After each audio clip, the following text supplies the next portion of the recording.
aí, moçada, tudo bem? Esse é o Joe Concurseiro, um sujeito bem sucedido, estudou bastante, passou em muitas provas, veja a pancinha dele, que bonitinho aí, garoto, sempre preocupado com a limpeza, cuidando do equipamento, é um sujeito prendado, veja que movimento de dedinho, que coisa sincronizada, suaves movimentos dedulares. Isso deve estar liberando uma quantidade de adrenalina absurda, meu querido. Olha ali que beleza.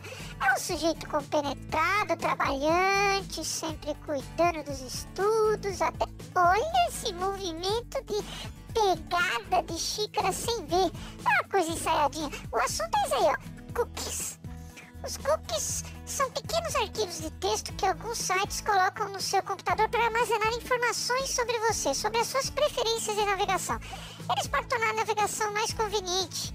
Essa é a ideia. Oh, olha só, que atenção, que coisa bonita. Mas olha só, observa com atenção. O cookie ele deixa algum resíduo que vai entrando no seu computador. A analogia é exatamente essa, vai caindo sobre o teclado. E algumas coisas vão se formando ali dentro do seu computador. O seu teclado vai juntando coisas e você vai alimentando essas coisas. Os cookies vão ficando ali no seu computador e quando você menos espera... Olha só! Coisas estranhíssimas vão ficando na pasta de arquivos internet temporários. São cookies. Que é isso? Limpeza de cookies.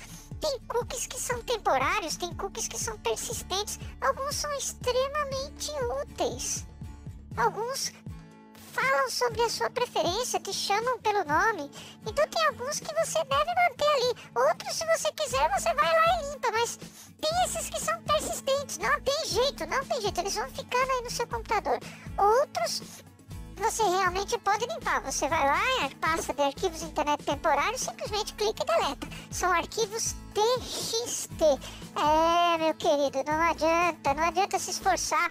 São úteis, não vão te causar problema. Fica tranquilo, meu querido. Volta a estudar, vai estudar, garotão. É isso aí. Meu nome é Adalberto Pinto e a gente volta a se ver no outro vídeo. Um abraço.